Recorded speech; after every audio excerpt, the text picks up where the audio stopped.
चलिए आज हम शुरू करते हैं क्लास 10 का अंशाल पेपर, जिसमें से अंशाल पेपर 2021 सेट पहला 824 एचएक्स कक्षा 10 विषय विज्ञान खंड खा का रसायन विज्ञान हम सॉल्व करेंगे। देखते हैं इसमें हमारा जो खंड खा का पहला क्वेश्चन है 5 का कह रहा आवर्त सारणी में आवर्त के बाईं से दाईं तरफ चलने पर परमाणु क्रमांक घटता है, बढ़ता है, नियत रहता है, पहले बढ़ता है या फिर घटता है। अगर हम देखें तो आवर्त सारणी में पहले आवर्त में हाइड्रोजन है, फिर लास्ट में आपका हीलियम रखा गया है, फिर hydrogen, helium, lithium, beryllium, boron, carbon, nitrogen, oxygen. अगर देखें बाईं ओर से अगर हम दाईं ओर बढ़ते हैं तो हमारा परमाणु क्रमांक जैसे 1 2 3 4 5 6 7 8, तो इस तरह से देखने से पता चलता है कि अगर हम आवर्त सारणी में आवर्त के बाईं से दाईं तरफ अगर हम चलते हैं तो उनके परमाणु क्रमांक में क्या हो रही है, वृद्धि हो रही है अर्थात बढ़ रही है। तो हमारा ऑप्शन कह रहा है कि बढ़ता है, घटता है, नियत रहता है, पहले बढ़ता है या फिर घटता है। तो हमारा जो ऑप्शन यहाँ पे होगा क्या होगा, बढ़ता है। तो आप यहाँ पहला ऑप्शन ये सही होगा। लेकिन अगर ऑप्शन आपको लिखना है तो लिखेंगे आप ऐसे, उत्तर संख्या 5 का लिख करके बराबर पहला ऑप्शन करके बढ़ता है। अगर आपको ऑप्शन लिखना है तो इस तरह से आप लिख सकते हैं क्वेश्चन 5 का और पहला आपका बढ़ता है। तो ये वाला आपका पहला क्वेश्चन हो गया। दूसरा क्वेश्चन अगर निम्न में से कौन सा यौगिक अम्लीय प्रकृति का है, तो देखिए पहला आपका दिया CH3CHO, दूसरा है CH3CH, तीसरा CH3COOH और चौथा CH4, जिसमें से आपका जो पहला है CH3CHO ये आपका है एसिटाल्डिहाइड, एसिटाल्डिहाइड का है, ये आपका फार्मूला एसिटाल्डिहाइड का है। दूसरा जो आपका दिया गया CH3 और CH3, अगर हम इसको जोड़ेंगे तो ये हमारा C2H6 अर्थात ये एथेन, ये हमारा एथेन है। लेकिन जो अब तीसरा वाला है तो देखेंगे CH3COOH अर्थात ये हमारा कार्बोक्सिलिक अम्ल, कार्बोक्सिलिक अम्ल। और जो चौथा हमारा है ये CH4 अर्थात ये हमारा मेथेन है। तो देखें पहला हमारा एसिटाल्डिहाइड, दूसरा एथेन, तीसरा कार्बोक्सिलिक अम्ल और चौथा मेथेन। यानी कि इन चारों ऑप्शन में से हमारा ये जो ये वाला आया है यही देखिए अम्ल है। तो इसमें से हो जाएगा निम्न में से कौन सा यौगिक अम्लीय प्रकृति का है, तो इसमें से हमारा जो तीसरा ऑप्शन है ये सही हो जाएगा, जो है कार्बोक्सिलिक। यानी कि ये हमारा जो ऑप्शन बच रहा है ये है आपका जो फार्मूला है, ये फार्मूला है एसिटिक अम्ल का, एसिटिक अम्ल का फार्मूला हमारा है एसिटिक अम्ल का। और इसमें जो हमारा क्रियात्मक समूह होता है वो क्रियात्मक समूह कार्बोक्सिलिक अम्ल है। इस वजह से हमारा इसमें जो ऑप्शन होगा यही होगा।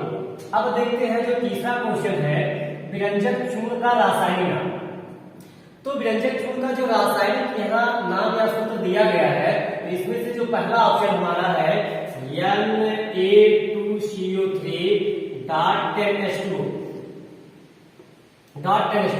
तो ये हमारा जो फार्मूला पहला दिया गया है ये हमारा है धावल सोडा का, ये धावल सोडा का।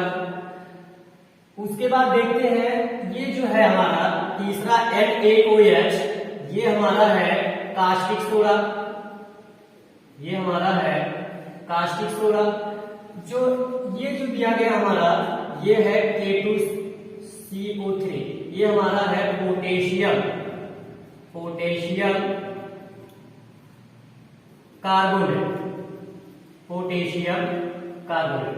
लेकिन ये जो दूसरा बचा हुआ है ये हमारा है CaOCl2, ये हमारा है कैल्शियम क्लोरोहाइड्रोक्लोराइड अर्थात विरंजक चूर्ण यही है, विरंजक चूर्ण। तो इसमें हमारा जो क्वेश्चन पूछा है विरंजक चूर्ण का रासायनिक नाम, तो आपने देखा जो पहला ऑप्शन आपका है एथानॉल सोडा का है, दूसरा विरंजक चूर्ण, तीसरा सोडियम हाइड्रोक्साइड या कास्टिक सोडा, तीसरा है पोटेशियम कार्बोनेट। अर्थात इसमें जो हमारा ऑप्शन सही है ये सही है। अब हम आते हैं क्वेश्चन नंबर 6।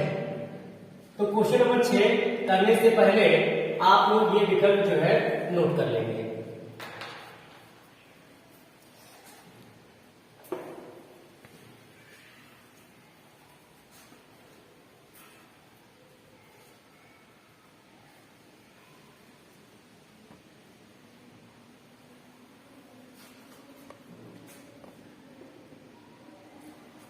दिया है क्वेश्चन 6 का निम्नलिखित यौगिक का संरचना सूत्र लिखिए। अब कह रहा 6 का काम में निम्नलिखित यौगिक का संरचना सूत्र लिखिए। दो सूत्र दिए गए, एक है ब्यूटेनॉल, दूसरा है 2-मेथिल प्रोपेनॉल 1। तो देखिए ये जो लिखा गया है ये हमारा आईयूपीएसी नाम लिखे गए हैं, दोनों यौगिकों का आईयूपीएसी नाम लिखा गया है, लेकिन अब इनका हमको संरचना सूत्र बनाना है। तो जैसे ब्यूटेनॉल तब आता है जब किसी कार्बनिक यौगिक में कीटोन समूह अर्थात CO समूह जुड़ा होता है तो हमारा ब्यूटेनॉल होता है। तो अब यहां देखें कैसे आप इसका संरचना सूत्र बनाएंगे। तो यहां पे हो जाएगा आपका उत्तर संख्या जो है 6 के का पहला जो आंसर है ब्यूटेनॉल। इसका हमें संरचना सूत्र बनाना है। तो संरचना सूत्र इसका हो जाएगा CH3 CH2 फिर CH, उसके बाद बीच में आप CO लगाएं, फिर आप CH। अब यहां पे देखिए ये आपका है 1 2 3, दूसरा हो गया, पहला, दूसरा, तीसरा और चौथा, 4 कार्बन यहाँ पे। आपको बताया गया होगा आईयूपीएसी नाम में कि यदि दिए गए कार्बनिक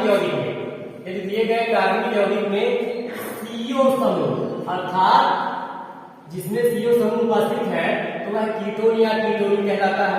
तो हमें ब्यूटेनॉल का बनाना है। यहाँ 1 2 3 4 यहाँ पे देख सकते हैं CO समूह हमारा क्या है, कीटोन है।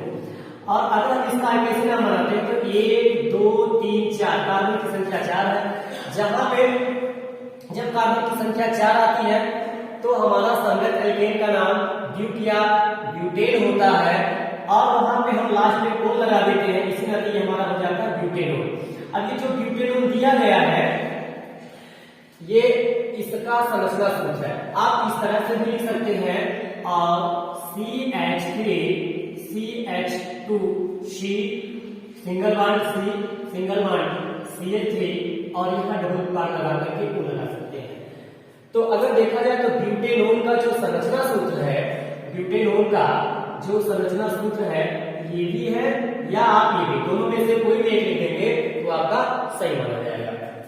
अब उसके बाद आते हैं हम, दिया गया हमारा दूसरा, तो दूसरा हमारा दिया गया है, लिखा है 2-मेथिल प्रोपेनॉल 1। अब इसका संरचना सूत्र बनाना है, इसका हमें संरचना सूत्र बनाना है। तो इसको संरचना सूत्र बनाने के लिए देखिए 2-मेथिल प्रोपेनॉल 1, तो पहले हम क्या करेंगे, प्रोपेनॉल की संरचना बनाएंगे अर्थात CH3 CH2 CH, उसके बाद यहाँ पे OH समूह जुड़ेंगे। अब दूसरे पे अब या तो नीचे आप यहाँ कैसे जोड़ दीजिए मेथिल को। अब देखिए यहाँ पे करा है 2-मेथिल। अब यहां से देखेंगे तो यहाँ पे अगर हम पहला, दूसरा, तीसरा, अगर हम कार्बन की लंबी श्रृंखला लेते हैं तो देखेंगे कि पहले कार्बन पे हमारा OH समूह जुड़ा है अर्थात एल्कोहल समूह जुड़ा है और दूसरे पे हमारा मेथिल समूह जुड़ा हुआ है। तो ये दूसरे पर जुड़े होने के नाते हमारा ये हो जाता है 2-मेथिल। पहली प्राथमिकता हम इसको देते हैं आईयूपीएसी नाम बनाने से पहले। और उसके बाद तो ये जो हमारा मेथिल 2-मेथिल लिखा गया है अर्थात दूसरे कार्बन की श्रृंखला से हमारा मेथिल समूह जुड़ा है, इस नाते ये हमारा हो गया 2 मेथिल। और प्रोपेनॉल, जो प्रोपेनॉल है तो 1 2 3 लंबी श्रृंखला हमारा 3 है, लंबी श्रृंखला हमारा 3 है, इसी नाते ये हमारा प्रोपेन हो जाता है। और उसमें OH समूह जुड़ने के नाते ये हमारा प्रोपेनॉल हो जाता है। ये जो 1 लगा हुआ है हमारा जो OH समूह है पहले कार्बन से जुड़े होने के नाते हम प्रोपेनॉल 1 लिखते हैं। अब ये हो गया हमारा 6 का, पहले का हो गया ये संरचना सूत्र, और दूसरा जो दिया गया है 2 मेथिल प्रोपेनॉल 1 का, ये हमारा ये हो गया। अब इसके बाद इसको आप नोट कर लें।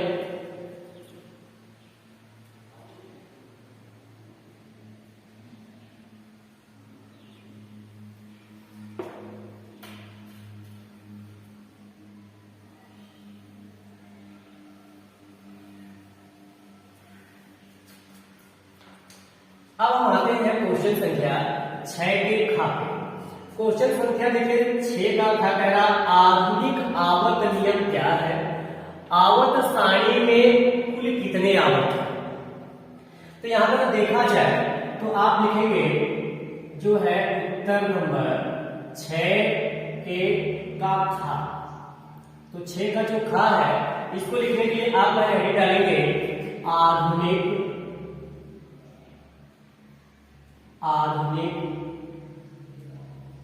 आवर्त नियम। आप ऐसे हेडिंग डालेंगे आधुनिक आवर्त नियम, और उसके बाद लिखेंगे यहां पे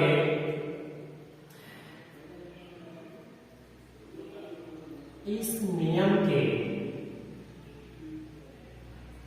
अनुसार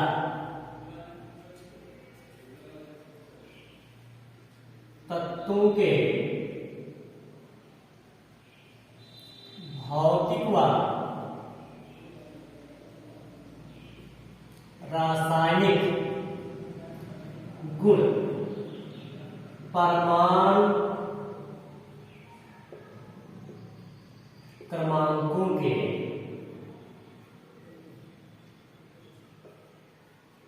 आवर्ती फलन होते हैं, आवर्ती फलन होते हैं।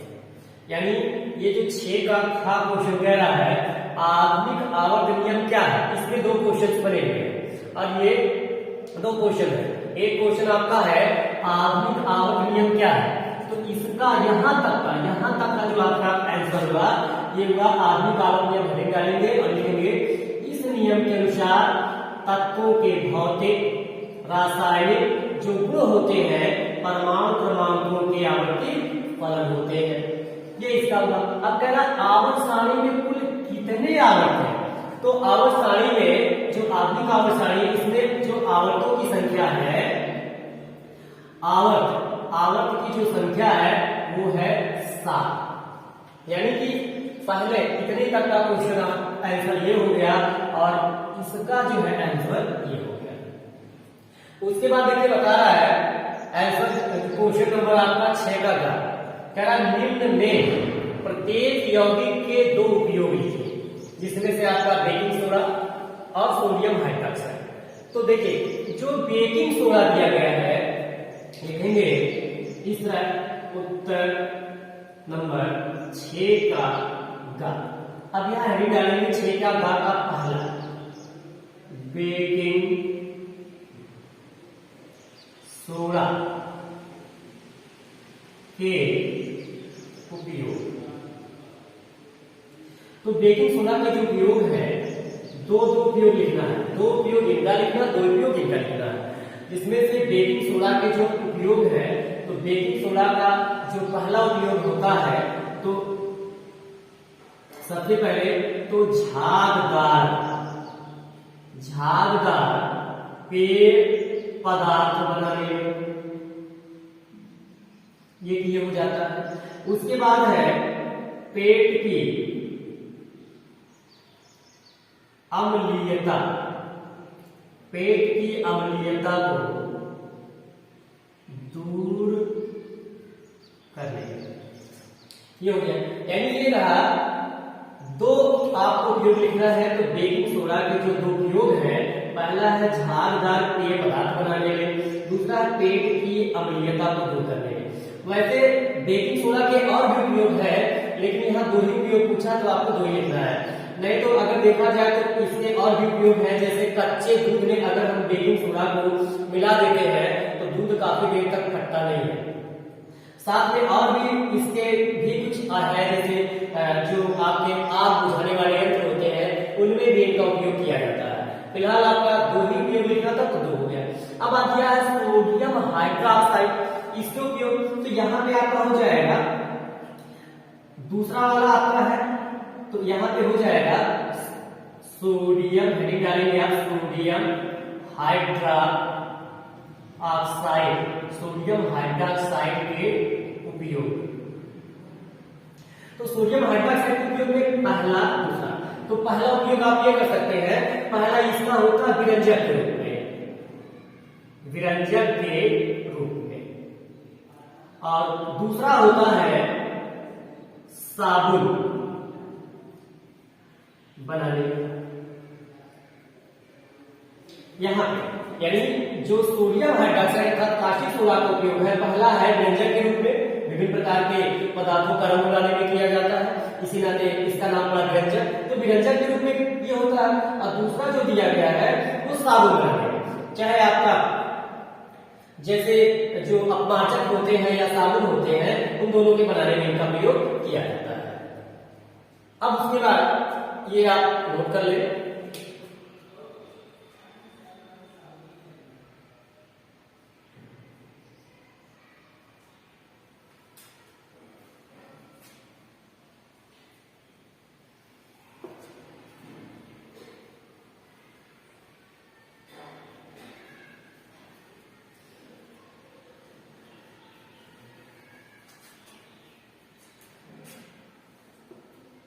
आते हैं प्रश्न संख्या 7 में। देखिए 7 का दिया है, किसी दिया है तत्व ए का इलेक्ट्रॉनिक विन्यास 2 8 8 1 है, तो आवर्त सारणी में तत्व ए का आवर्त संख्या और वर्ग संख्या आपको ज्ञात करना है। कह रहा है कोई तत्व दिया गया है, तत्व का नाम नहीं पता है, लेकिन मेरा कोई तत्व ए है जिसका इलेक्ट्रॉनिक विन्यास 2 8 8 1, तो कह रहा कि आवर्त सारणी में तत्व ए की आवर्त संख्या और उसका वर्ग ज्ञात करना है। तो इसमें देखिए जो 7 का दिया गया है, उत्तर संख्या 7 का अब जैसे कोई भी तत्व जैसे ए है नहीं पता है, लेकिन अगर इलेक्ट्रॉनिक विन्यास जोड़िए तो 2 8 10 10 8 18 18 1 बनने, तो 19 किसका आता है, यानी कि पोटेशियम का, परमाणु क्रमांक पोटेशियम का। पोटेशियम वह ऐसा तत्व है जिसका इलेक्ट्रॉनिक विन्यास कितना है, 2 8 8 1। अब ये बताना है कि इसका आवर्त सारणी में यह किस आवर्त सारणी में है और इसकी वर्ग संख्या क्या है। तो अगर ये देखा जाए तो ये चौथे आवर्त का है, ये चौथे आवर्त का है, और ये चौथे आवर्त का है। उसके बाद फिर इसका जो वर्ग है वो वर्ग फर्स्ट ए है, फर्स्ट ए वर्ग का, यानी ये जो पोटेशियम आपका है ये चौथे आवर्त के फर्स्ट ए वर्ग का तत्व है। उसके बाद यह है 7 का निम्न रासायनिक अभिक्रिया को संतुलित करना है। तो संतुलित देखिए करना है, दिया है Cu2S प्लस O2, एरो दिया है Cu2O प्लस आपका SO2। आपको सिर्फ इसमें बैलेंस करना है। तो यहाँ देखते हैं ये आपका है क्यूप्रस सल्फाइड, ऑक्सीजन से जब क्रिया किया है तो क्यूप्रस ऑक्साइड और सल्फर डाइऑक्साइड बनाया है। यहाँ पे देखेंगे कॉपर की संख्या 2 है, कॉपर की संख्या 2 है, बराबर। आगे बढ़ते हैं, यहाँ पे सल्फर 1 है, सल्फर 1 है, बराबर। यहाँ पे ऑक्सीजन आपका 2 है, लेकिन यहाँ पे 2 1 3 ऑक्सीजन है। तो अब करेंगे क्या, अगर हम यहाँ पे ऑक्सीजन 3 करते हैं तो यहाँ पे हमारी संख्या 3 गुना 6 हो जाती है, यहाँ पे ऑक्सीजन की संख्या 6 हो जाती है। तो फिर आप यहाँ पे भी यहाँ पे 2 कर लीजिए और यहाँ 2 कर लीजिए, उसके बाद यहाँ भी 2 कर। तो देखिए अब हमारा कॉपर की जो संख्या है 2 गुना 4, यहाँ कॉपर 4 तो यहाँ भी 4, सल्फर की संख्या 2, सल्फर की संख्या 2। अब ऑक्सीजन हमारा 3 गुना 6 हो गया, तो 2 यहाँ है और 2 गुना 4, यानी ये इसका जो है सिर्फ आपको ऐसे संतुलित करना है। दूसरा वाला देखो दिया गया है CO2 plus H2 arrow C6H12O6 plus O2 दिया है। अब इसको भी आपको सिर्फ संतुलित ही करना है। तो कार्बन यहाँ पे देखेंगे, कार्बन की संख्या हमारा 8 है, यहाँ पे कार्बन की संख्या 6 है, तो हम यहाँ पे 6 लगाएंगे, तो कार्बन की संख्या 6, कार्बन की संख्या 6। ऑक्सीजन हमारा यहाँ 6 गुना 12 एक 13 होता है, जबकि यहाँ पे हमारा देखते हैं तो कार्बन की यहाँ ऑक्सीजन की संख्या हमारा 6 गुना 12 एक 13 है, लेकिन यहाँ पे 6 2 8 है, तो करें क्या, यहाँ पे लगाए। तो देखिए यहाँ पे भी 12 6 18 हो गया, लेकिन यहाँ पे भी लगाए। अब देखिए अब कार्बन की संख्या 6 यहाँ है, 6 यहाँ बराबर, ऑक्सीजन 6 गुना 12 और 12 6 18, तो यहाँ 6 गुना 12 और 12 6 18 ऑक्सीजन बराबर। अब आते हैं हाइड्रोजन, तो 6 गुना 12 और 12, यानी ये हमारा जो है समीकरण संतुलित हो जाता है। इतना आप जो है नोट कर लीजिए।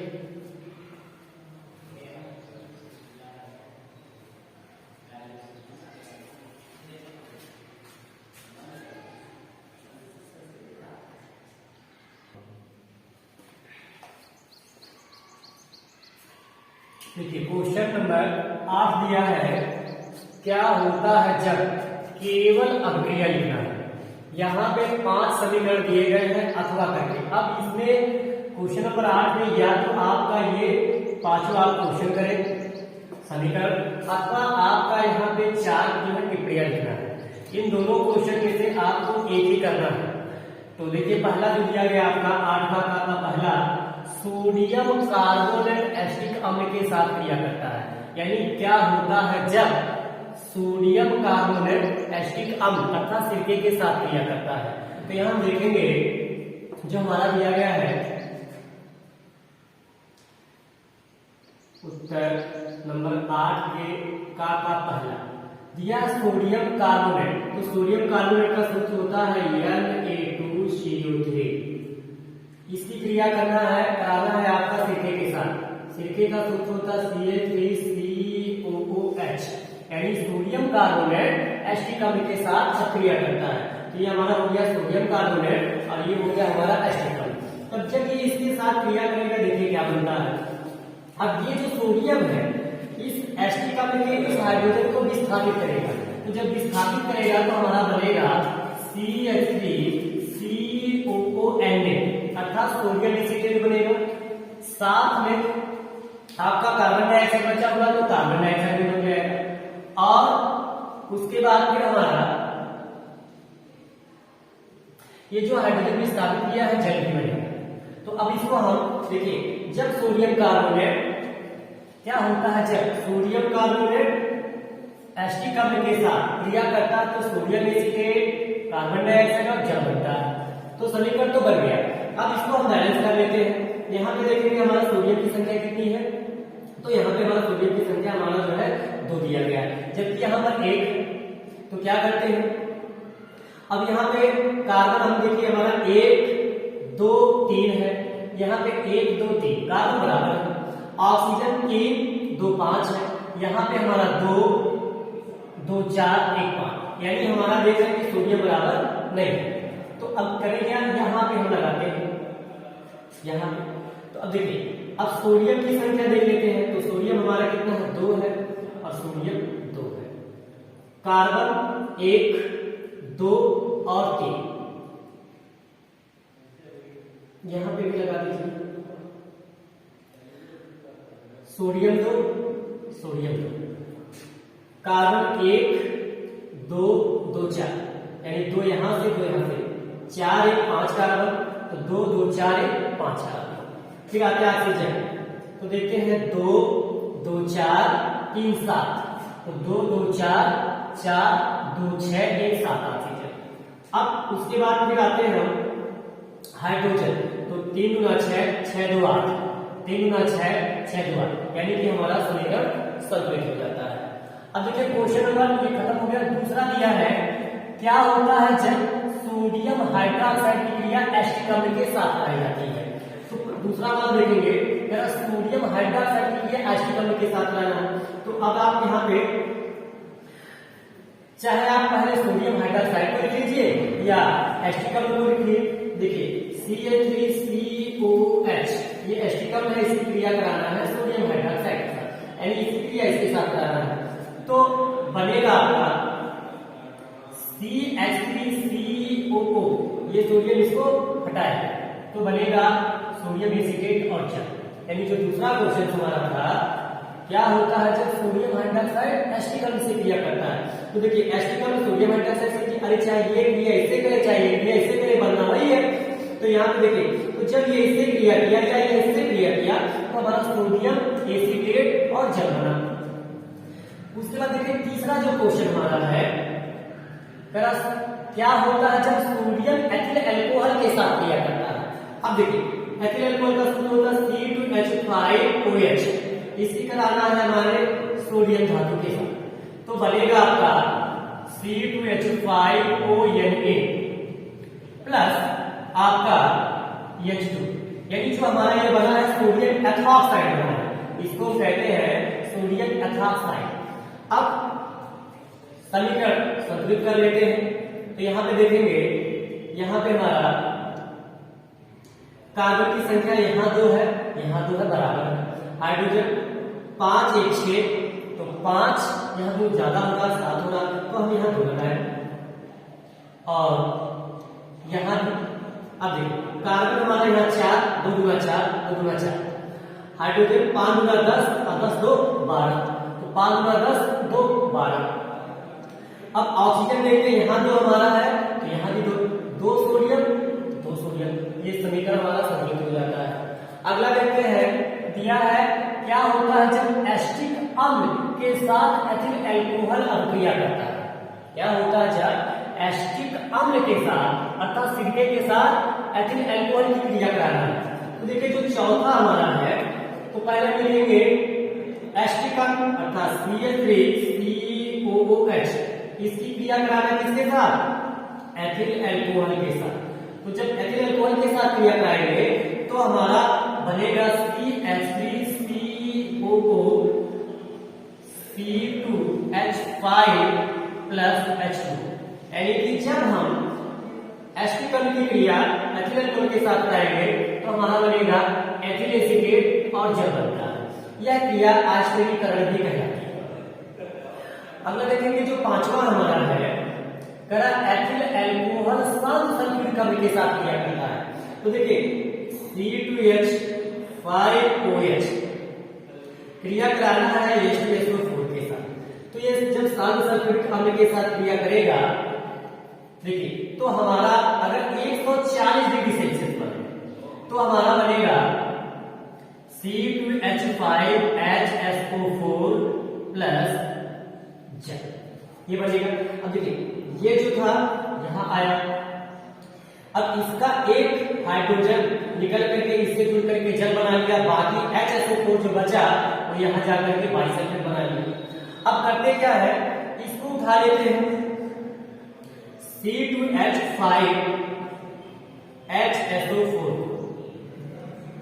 जब गर्म करते हैं तो आपका C2H4 प्लस H2SO4 बनता है, अर्थात ये जो हमारा बना एथिलीन और सल्फ्यूरिक अम्ल बन गया।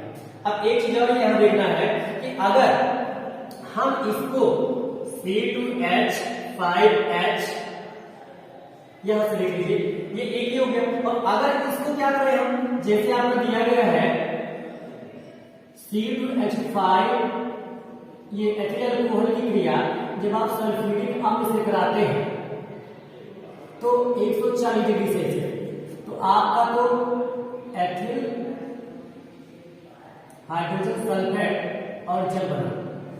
लेकिन जब इसकी C2H5HSO4 को हम दोबारा फिर एथिल अल्कोहल के साथ 160 से 170 डिग्री सेल्सियस पे गर्म करते हैं तो हमारा बनता है C2H5O C2H5, अर्थात ये हमारा जो प्राप्त हुआ ये, और यहाँ पे आपका हो जाएगा H2SO4।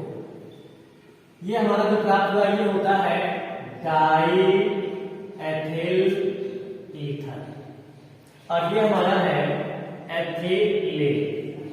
यानी कि आपको देखना ये है कि जब एथिल अल्कोहल स्नान सल्फ्यूरिक अम्ल के साथ क्रिया करता है तो अब आप यहाँ देखें, चाहे आप ये समीकरण लिख दीजिए चाहे लिख दीजिए, लेकिन ध्यान में जब आपका इतने यहाँ पे देखिए, यहाँ पे इतने ताप पर क्रिया कराया गया, सिर्फ इसको गर्म किया गया तो एथिलीन बना, और यहाँ पे इसके साथ जब इतने ताप पे क्रिया कराया गया दोबारा इसके साथ, तब जाके डायएथिल ईथर बन गया। तो ये रहा आपका 8 के का क्या होता है जब, क्या होता है जब इसमें सिर्फ आपको समीकरण ही देने हैं और कुछ लिखना नहीं, सिर्फ आपको समीकरण देना है। अगर ये आपको आ रहा परीक्षा में तो आप ये लिख सकते हैं, नहीं तो अथवा करके दिया, देखिए 4 टिप्पणियां दी है, प्रतिस्थापन क्रिया, आश्चर्यकरण, योगात्मक और सजातीय श्रेणियां, ये 4 टिप्पणियां दी गई है। चाहे तो आप इसकी परिभाषा लिख करके आपको इसको उदाहरण से लिखना है। अब आपके अगर ये आ रहा है तो ये लिखिए, नहीं ये आ रहा है, दोनों में से कोई एक ही कंडीशन है तो देखिए बीच में अथवा क्वेश्चन लिखा गया है, और ये क्वेश्चन आपके जो है 7 नंबर में आते हैं। तो आप लोग क्या इसको स्क्रीनशॉट ले सकते हैं या उतार लीजिए।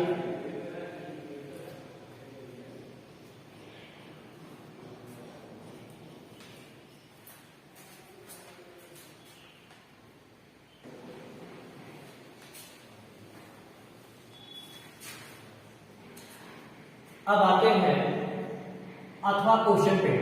दिया है निम्न पर संक्षिप्त टिप्पणी लिखिए। पहला है आपका प्रतिस्थापन क्रियाएं, दूसरा है योगात्मक क्रिया, तीसरा आश्चर्यकरण और चौथा सजातीय श्रेणी। तो सबसे पहले हम देखेंगे यहाँ पे जो आपका लिखा है, तो आप प्रतिस्थापन क्रिया के लिखना है तो आप ऐसे लिख डालेंगे प्रतिस्थापन अभिक्रिया, प्रतिस्थापन अभिक्रिया। देखिए प्रतिस्थापन क्रिया होती क्या है, वह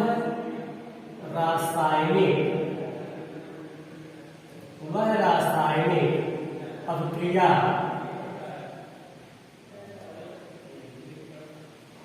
जिसमें कोई, वह रासायनिक अभिक्रिया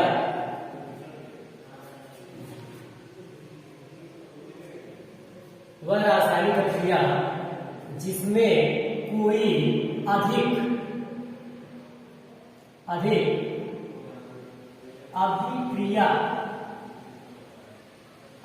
अभिक्रियाशील धातु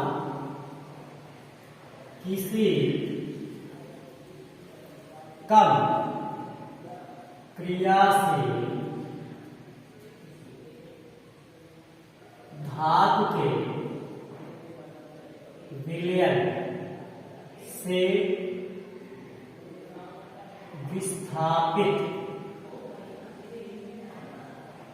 कर उसका स्थान ग्रहण कर लेता है, प्रतिस्थापन अभिक्रिया कहलाती है। अब जैसे Zn प्लस H2SO4 बनेगा ZnSO4 प्लस H।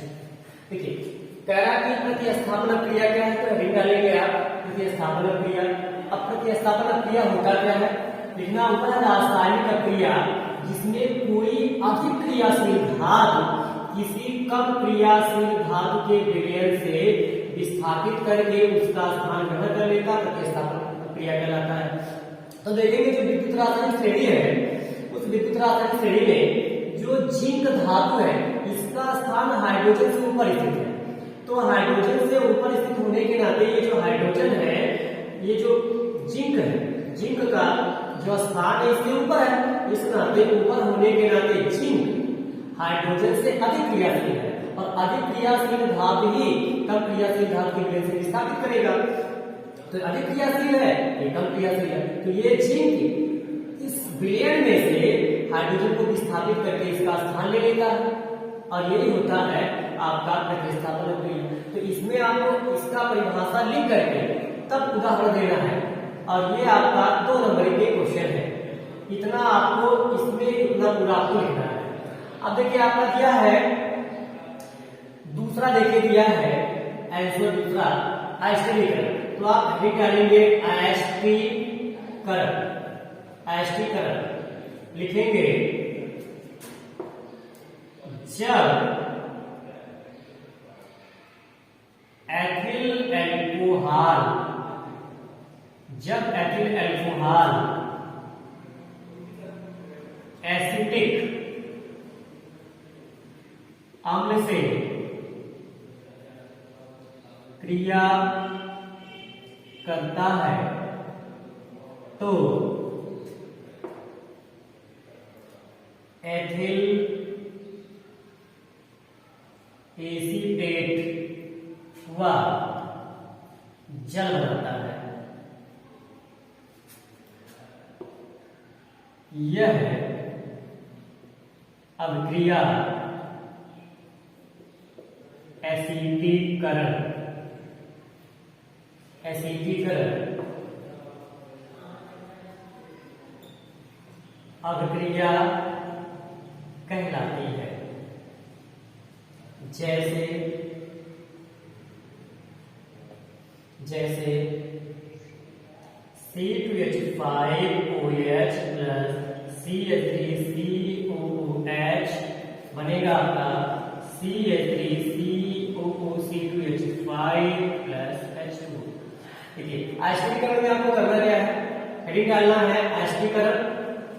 देखिए जब एथिल एल्कोहल, यहाँ लिखा गया जब एथिल एल्कोहल एस्टिक अम्ल के साथ क्रिया करता है तो एथिल एसीटेट और जल बनाता है, और इसी को हम एस्टिकरण अक्रिया भी कहते हैं। यह क्रिया एस्टिकरण अक्रिया भी कहलाती है। ये परिभाषा लिख करके तब देखिए एथिल एल्कोहल की क्रिया किसके साथ, एस्टिक अम्ल के साथ बताया गया कि ये एथिल एसीटेट बना, इसे एस्टर भी कहते हैं, और यही आपका जो है एस्टिकरण कहलाता है। तो इसे उतार लीजिए आप।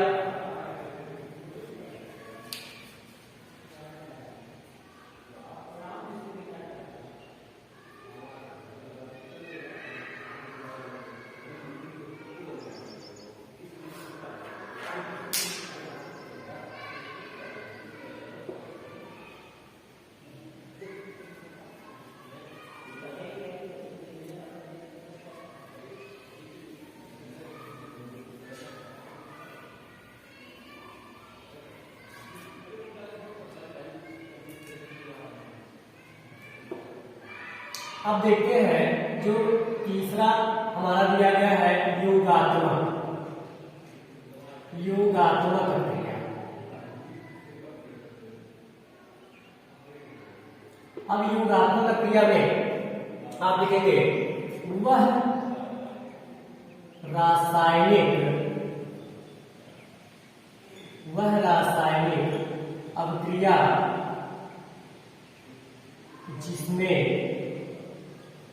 जिसमें दो या दो से अधिक,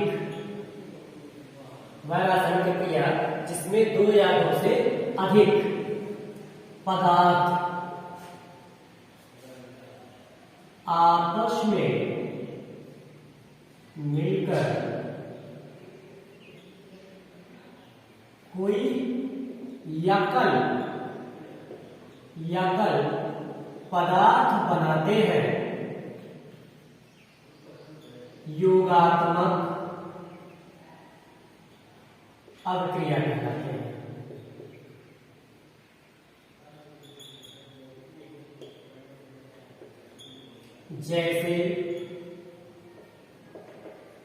जैसे आपका दिया गया है सल्फर प्लस ऑक्सीजन हो गया sulphur dioxide, carbon plus oxygen हो गया कार्बन डाइऑक्साइड। देखो यहाँ पे कह रहा है योगात्मक मतलब होता है जो वह रासायनिक प्रक्रिया या ऐसी रासायनिक प्रक्रिया जिसमें दो पदार्थ आएंगे। कह रहा है ऐसी रासायनिक प्रक्रिया या वह रासायनिक प्रक्रिया जिसमें दो या दो से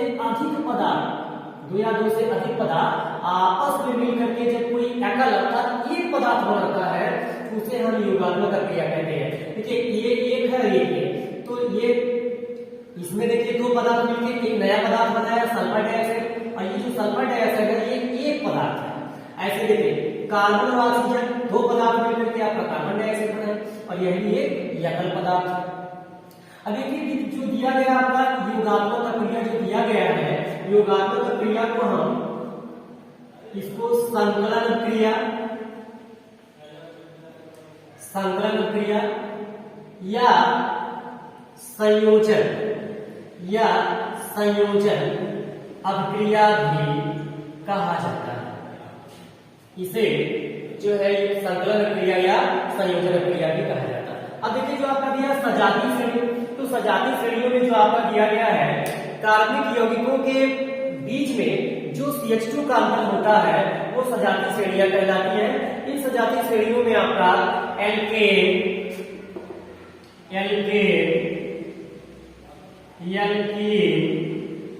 और एल्काइल ये तीनों आते हैं। यानी सजातीय श्रेणियां जो होती है कार्बनिक यौगिकों के बीच में जो CH2 का अंतर होता है वो आपका सजातीय श्रेणियां के अंतर्गत आती है। इसमें एल्केन और एल्काइल तीनों सदस्य आपके आते हैं। ये रहा आपका जो है खंड खा का रसायन विज्ञान के सभी क्वेश्चन हो चुके हैं। इसको आप बढ़िया से जो है नोट कर लीजिए। उसके बाद फिर हम आगे बढ़ते हैं खंड का देखेंगे जीव विज्ञान, तब तक आप इसको नोट कर लें।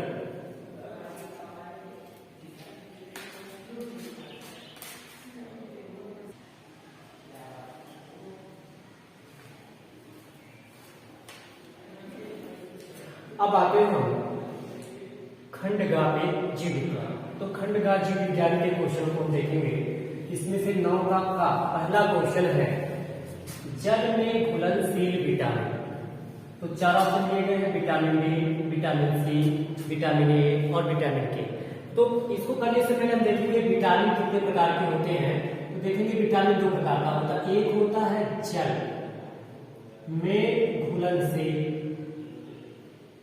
एक जल में घुलनशील होते हैं, और दूसरा होता है वसा में घुलनशील। तो जो जल में घुलनशील विटामिन होते हैं वो होते हैं बी व सी, और जो वसा में घुलनशील विटामिन होते हैं ए, डी, ए, के। यानी कि अगर देखा जाए विटामिन 2 प्रकार के होते हैं। एक है जल में घुलनशील जिसमें से बी व सी होते हैं, दूसरा है वसा में घुलनशील जिसमें से अर्थात ए, डी, ई, के। तो यहाँ पे कह रहा है कि जल में घुलनशील विटामिन कौन सा है। तो यहाँ पे घुलनशील दोनों है, लेकिन देख रहे हैं कि कुछ को वसा में घुलनशील होते हैं और कुछ जल में घुलनशील होते हैं। तो आपका जल में घुलनशील कौन सा, बी और सी। तो इसमें से देखेंगे आपका ये वाला ऑप्शन मिल रहा है जल में घुलनशील विटामिन, अर्थात हमारा ये वाला ऑप्शन सही हो जाएगा कि जो है जल में जो घुलनशील विटामिन होता है कौन सा होता है, सी होता है। अगला क्वेश्चन देखिए, कह रहा बोमेन संपुट किसका भाग है। उदर का, लीवर का, अग्नाशय का या यकृत का। ये जो यकृत है इसे लीवर भी कहा जाता है। और क्वेश्चन आपका बोमेन संपुट किसका भाग है। उदर का यानी पेट का, यकृत का, अग्नाशय का या किडनी का। तो इसमें से जो बोमेन संपुट है उदर का भाग नहीं है, न लीवर का है, न ही अग्नाशय का। ये आपका है किसका, ये है आपका वृक्क अर्थात किडनी का है। अगला क्वेश्चन देखिए, कह रहा है कि आवृत बीजी पौधों में नर जनन अंग होते हैं। आवृत बीजी पौधों में नर जनन अंग होते हैं, जैसे जायान। ये जो जायान होता है ये तो मादा जनन अंग होते हैं। ये देखो उमंग दिया गया है, ये होता है नर जनन। और ये जो बीजांड दिया गया ये बीजांड जायान का ही अंग होता है। और ये जो पराग नलिका होती है ये जो है आपका उमंग पाया जाता है, उसके अंदर उमंग जिस पर लगे होते हैं उस पे एक नलिका बनी होती है अंदर, उसी को हम पराग नलिका कहते हैं। यानी ये मादा जनन अंग है और ये जो बीजांड है मादा जनन अंग का ही भाग है, और ये पुष्प के भाग होते हैं। तो ये जो पुमंग होता है यही आवृतबीजीय में नर जनन अंग होते हैं। अर्थात आपका ये ऑप्शन सही रहेगा दूसरा, यानी कि गा का दूसरा सही रहेगा पुमंग। गा वाला कह रहा है कि निम्नलिखित में से डार्विन के प्राकृतिक वर्णवाद का सिद्धांत नहीं है। तो सबसे पहले देखेंगे डार्विन ने कौन कौन सा सिद्धांत दिया था।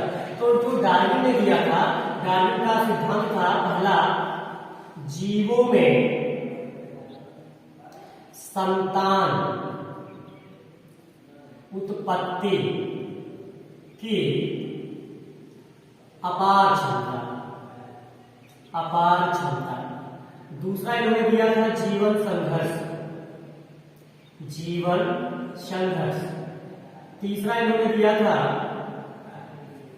जो है प्राकृतिक वर्ण। फिर इन्होंने दिया था नई जातियों की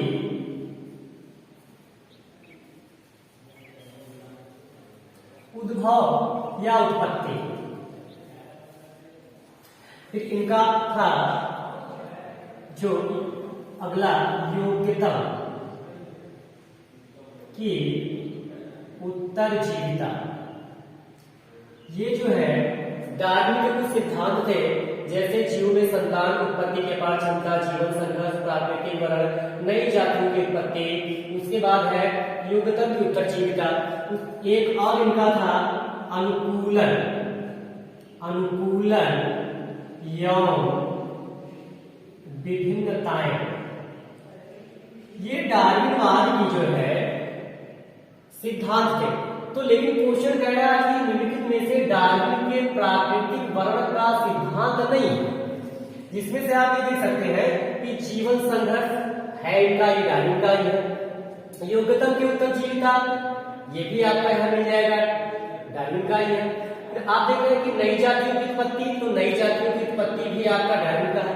क्वेश्चन कह रहा कि ये जितने भी सिद्धांत दिए गए हैं इन चारों में से ऐसा कौन सा सिद्धांत है जो डार्विन के प्राकृतिक वर्णवाद का सिद्धांत नहीं है। तो इसमें से आपका हो जाएगा ये तीसरा ऑप्शन, अंगों का उपयोग और अनुप्रयोग। क्योंकि अंगों का उपयोग जो अनुप्रयोग है ये दिया था लैमान। अब आते हैं हम अगला देखिए, क्वेश्चन दिया समयुग्मकी तथा विषम युग्मकी में अंतर बताना है। तो सबसे पहले आप करेंगे क्या, इतना जो हमने आपको चारों ऑप्शन बताया है इसको आप उतार लीजिए या आप जो इसका स्क्रीनशॉट ले लीजिए।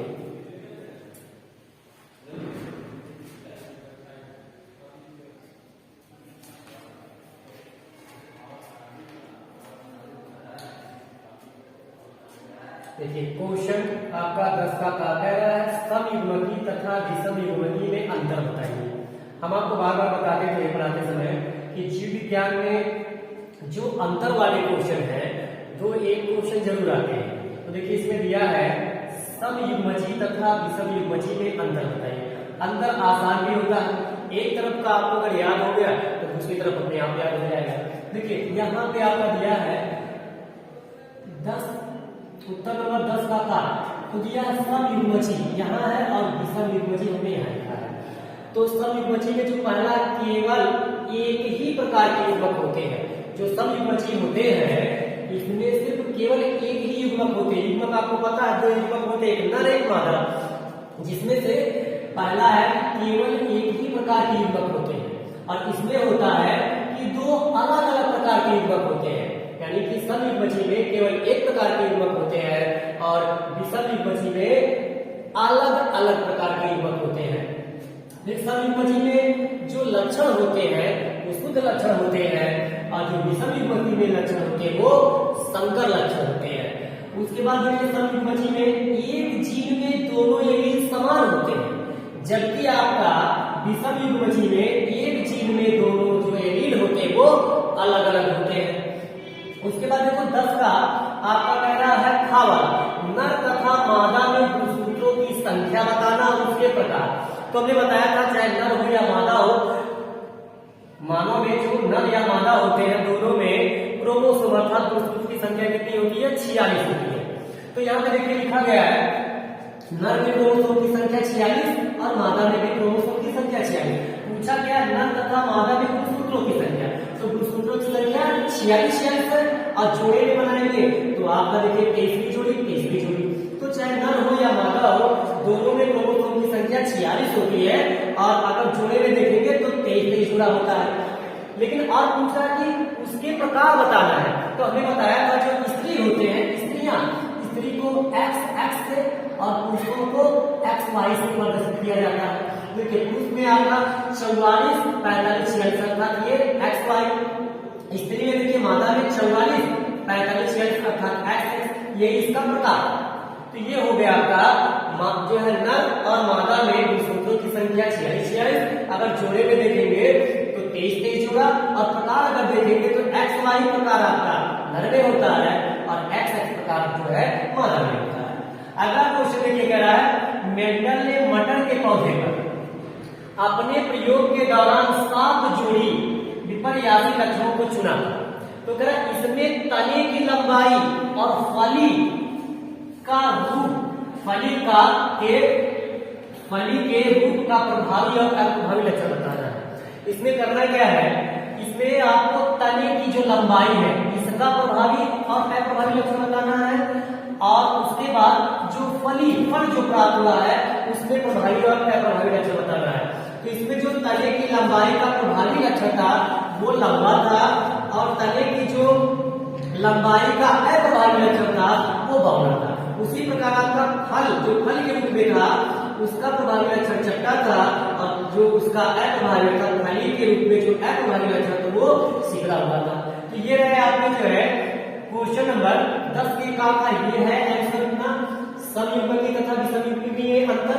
आप चाहो तो ऐसे हेडिंग डाल के लिख सकते हैं और अगर इसको चाहे तो समयुग्मी को आप यहाँ कर ले और विषमयुग्मी को यहाँ कर ले, बीच में लाइन करके जो है दाएं और बाएं तरफ इसके अंतर को लिख सकते हैं।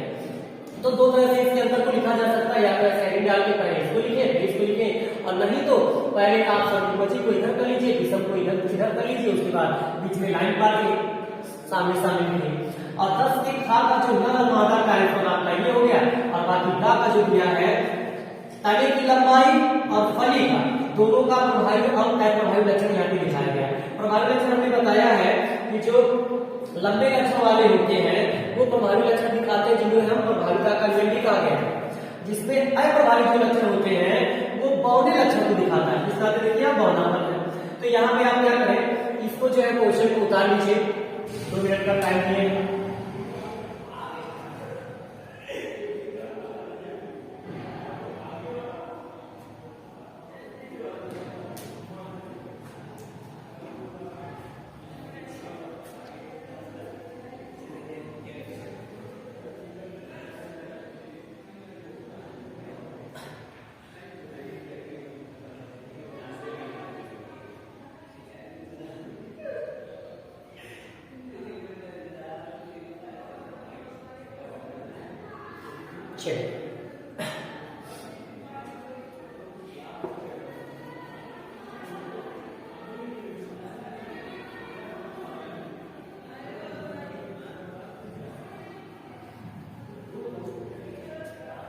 अब देखते हैं अगला जो क्वेश्चन है, कह रहा है 9, ये आपका 10 था क्या 11 का पहला क्वेश्चन है मनुष्य में किन्हीं 2 लिंग सहलग्न रोगों की व्याख्या करना है। अब देखिए जो मनुष्य में 2 लिंग सहलग्न रोग है वो आपका है, देखिए नंबर आपका जो है 11 का। तो इसमें जो रोग है पहला आपका है वर्णांधता और दूसरा आपका दिया गया है वो है हीमोफीलिया या हीमोफीलिया। ये दो ऐसे रोग हैं जो आपके लिंग संलग्न रोगों में आते हैं, मनुष्य के लिंग संलग्न रोगों में आते हैं आपके वर्णांधता और हीमोफीलिया। अगर पूछा होता कि मनुष्य में किन्हीं 2 लिंग संलग्न रोगों का केवल नाम लिखना है तो सिर्फ आप यही लिखते वर्णांधता और हीमोफीलिया। लेकिन यहाँ कह रहा है कि आप इसकी व्याख्या करना है, अर्थात इसको बड़े में लिखना है। तो सबसे पहले हम देखते हैं वर्णांधता क्या है। वर्णांधता क्या है? देखो,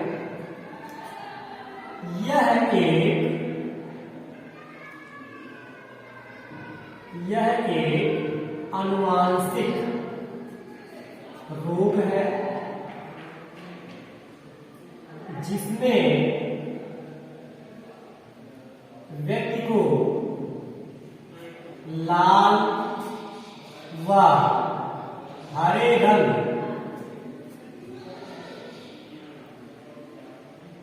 पहचान करने की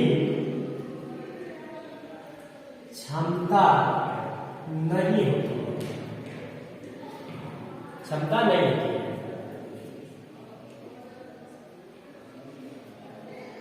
यह एक आनुवांशिक रोग है जिसमें व्यक्ति लाल और हरे रंग की पहचान करने की क्षमता नहीं होती है। इसीलिए इसे लाल हरा अंधापन रोग भी कहा जाता है। और यह रोग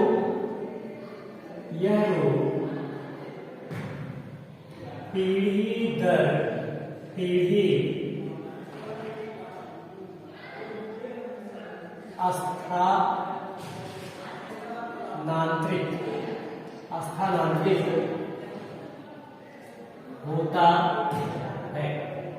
स्थानांतरित होता है। और यही कारण है कि ऐसे व्यक्तियों को जो है रेलवे में ड्राइवर नहीं बनाया जाता है। तो ये रहा आपका वर्णांधता, यानी यह एक आनुवांशिक रोग है जिसमें व्यक्ति लाल और हरे रंग पहचान करने की क्षमता नहीं होती है। इसीलिए इसे लाल हरा अंधापन रोग भी कहा जाता है। यह रोग पीढ़ी दर पीढ़ी जो है वंशागत होता रहता था, स्थानांतरित होता रहता है। ये आपका रहा वर्णांधता। अब हीमोफीलिया देखते क्या है। हीमोफीलिया, तो हीमोफीलिया में क्या देखेंगे, यह रोग भी आनुवांशिक होता है।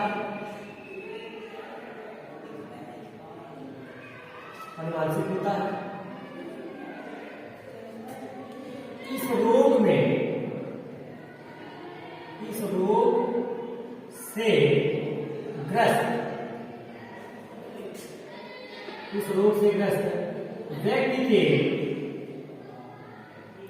शरीर का कोई भी अंग कट जाने पर रुधिर का बहना बंद नहीं होता है। रुधिर का बहना बंद नहीं होता है, जबकि सामान्य व्यक्ति के शरीर का कोई भी अंग कट जाने पर रुधिर का बहना 2 मिनट में बंद हो जाता है।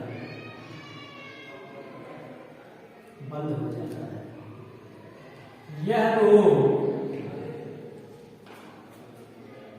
महारानी विक्टोरिया में सर्वप्रथम पाया।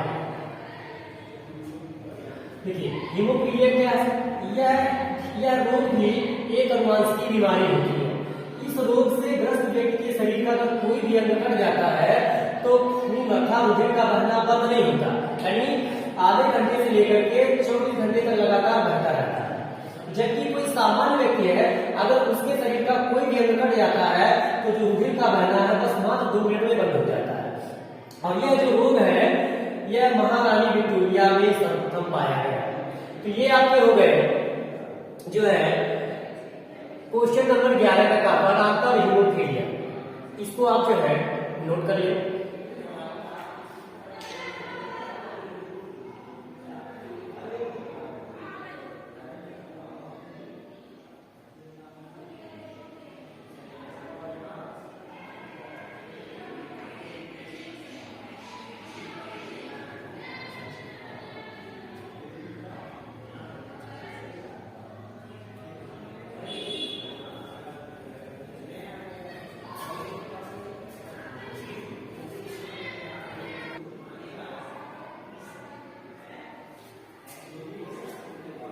देखिए क्वेश्चन नंबर आपका 11 का, क्वेश्चन नंबर आपका ये जो 11 का क्या कह रहा है, लैमार्कवाद की व्याख्या कीजिए। तो देखिए लैमार्कवाद की व्याख्या जो आपका दिया गया लैमार्क, ये लैमार्क एक वैज्ञानिक थे, ठीक है। लैमार्क नामक फ्रांस के प्रसिद्ध वैज्ञानिक ने सन 1809 में सर्वप्रथम विकास की वैज्ञानिक जो है व्याख्या की थी। इसी को जो है लैमार्कवाद के नाम से जाना जाता है, यानी जो लैमार्क का सिद्धांत है उसे हम लैमार्कवाद कहते हैं। अब लैमार्कवाद की देखिए कुछ धारणाएं थी, इन्होंने 4 धारणा दिया था। पहला है वातावरण का सीधा प्रभाव, दूसरा है अनुकूलन की प्रवृत्ति, तीसरा है अंगों के उपयोग और अनुप्रयोग, और चौथा है उपार्जित लक्षणों की वंशावली।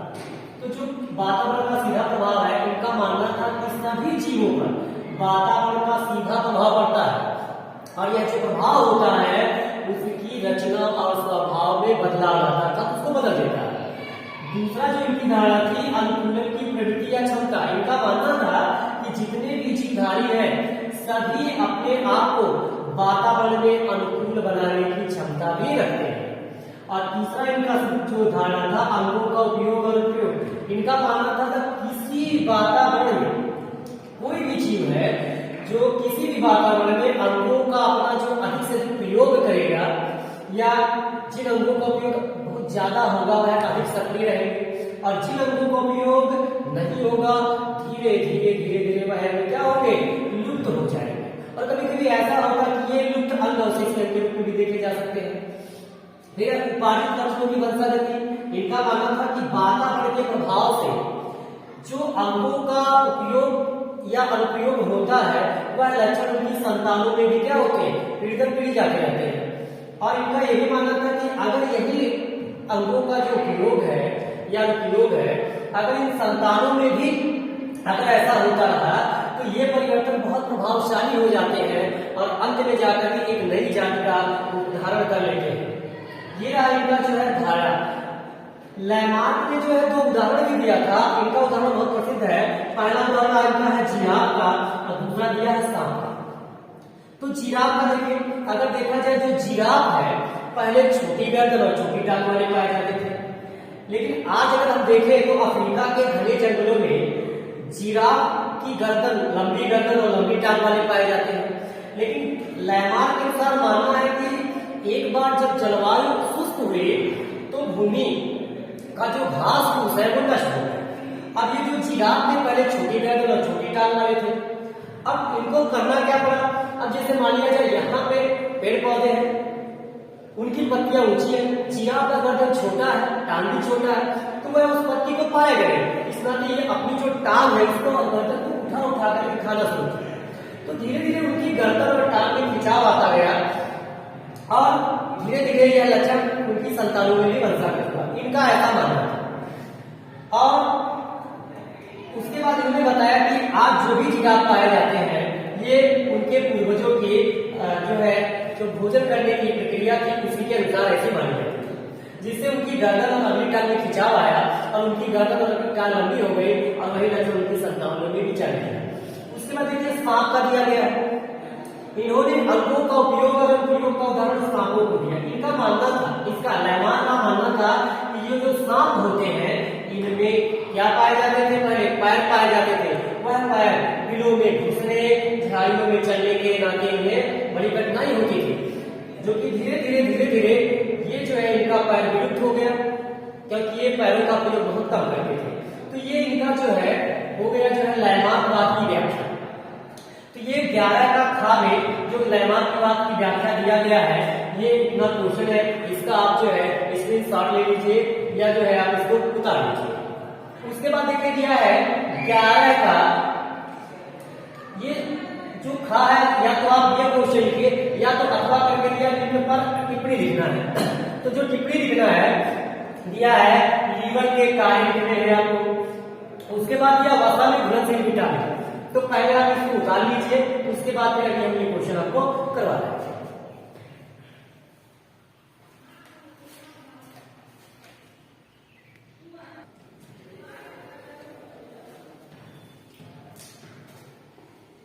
देखिए यहां तक का हो गया 11 का खा लयमार्कवाद की व्याख्या। अब अगर जिसको ये ना आए वो क्वेश्चन कर सकता है इसका अथवा वाला, जिसमें दिया गया लीवर के कार्य और वसा में घुलनशील। तो लीवर के जो कार्य दिए गए हैं, लीवर के कार्य, पहला कार्य हिपैरिन का श्रावण करना, दूसरा वसा का संश्लेषण करना, तीसरा है पित्त रस का श्रावण करना, चौथा यूरिया का संश्लेषण और पांचवा है आपका रुधिर का थक्का करना। यानी यह रुधिर को जमने में मदद करता है, यूरिया का संश्लेषण भी करता है, पित्त रस का श्रावण भी करता है, वसा का संश्लेषण। देखिए हिपैरिन का श्रावण, हिपैरिन देखिए जो हिपैरिन दिया गया है इसकी कारण जो है रुधिर वाहिनियों में रुधिर जमता नहीं है। तो ये आपका हो गया लीवर के कारण। देखिए दिया है वसा में जो घुलनशील विटामिन है, इस पर टिप्पणी लिखना है। तो टिप्पणी लिखने के लिए करेंगे क्या, पहले बताया थे EDEK, ये वसा में घुलनशील विटामिन होते हैं। इसको करना क्या है, ऐसे आप कॉलम बना लेंगे विटामिनों के नाम करके, फिर इनके जो है ये रासायनिक नाम, विटामिन ए का रासायनिक नाम रेटिनॉल होता है, जो कि अंडा, घी, मछली और जो है में पाया जाता है। इसकी जो कमी स्वरूप होता है वो होता रहता है। ऐसे विटामिन डी है तो विटामिन डी का रासायनिक नाम कैल्सिफेरॉल, ये मांस, मछली, अंडा इसके स्रोत हैं और इसकी कमी से सूखा रोग अर्थात हड्डियां भंगुर हो जाती है। विटामिन ई है तो इसका जो रासायनिक नाम होता है कैल्सिफेरॉल है, जो कि गेहूं, हरी सब्जियां इसके स्रोत होते हैं और इसकी कमी से जन्म क्षमता में कमी आ जाती है।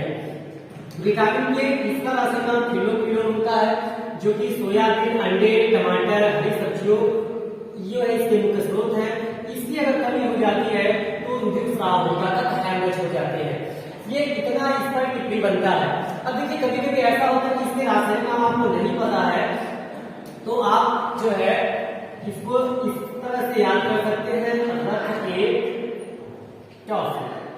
जहां से आर का होता है रेटिनॉल, था से होता है थायमिन, ए से एस्कॉर्बिक, का से कैल्सिफेरॉल, ता से टोकोफेरॉल, यह से होता फिनोक्विनोन। अब देखिए विटामिनों को आप बांट लीजिए, जैसे एडेक आपका है ADEK, ये तो वसा वाले हो गए, और जो जल में था वो आपका BC हो गया। अब इसको क्या करिए, एक क्रम में रख लीजिए। एक क्रम में रखने का मतलब ABCDEK, ऐसे इनको ये वसा वाले, ये जल वाले, इनको आप ऐसे क्रम में लगा लीजिए, नंबरिंग कर लीजिए 1 2 3 4 5 6 नंबर है ऐसे 1 2 3 4 5 6। तो पहला नंबर मिलान करिए, देखिए पहला नंबर आपका ए पे आ रहा है, अर्थात रेटिनॉल हो गया। दूसरा नंबर मिलान करके दूसरा थायमिन है, दूसरा का बी का आपका हो गया, इसमें दिया नहीं गया है तो बी का हो गया थायमिन। अब देखिए तीसरा नंबर आपका सी पे आ रहा है, तो सी आपका हो गया कैल्सिफेरॉल। देखिए आपका चौथा नंबर आप किसका है, डी, तो डी आपका कैल्सिफेरॉल। फिर आप आ जाइए इस पर पांचवा नंबर, देखिए पांचवा आपका कहां है, ई पे, तो ये टोकोफेरॉल, छठवां नंबर आपका देखिए किस पर आ रहा है, छठवें नंबर आपका इस पर आ रहा है, तो के अर्थात फिनोक्विनोन।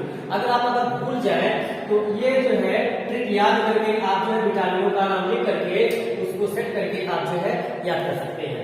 तो ये रहा आपका जो है 11 का अगला क्वेश्चन। अभी आपका लास्ट वाला क्वेश्चन बचा हुआ है, तब तक आप इसको नोट कर लें।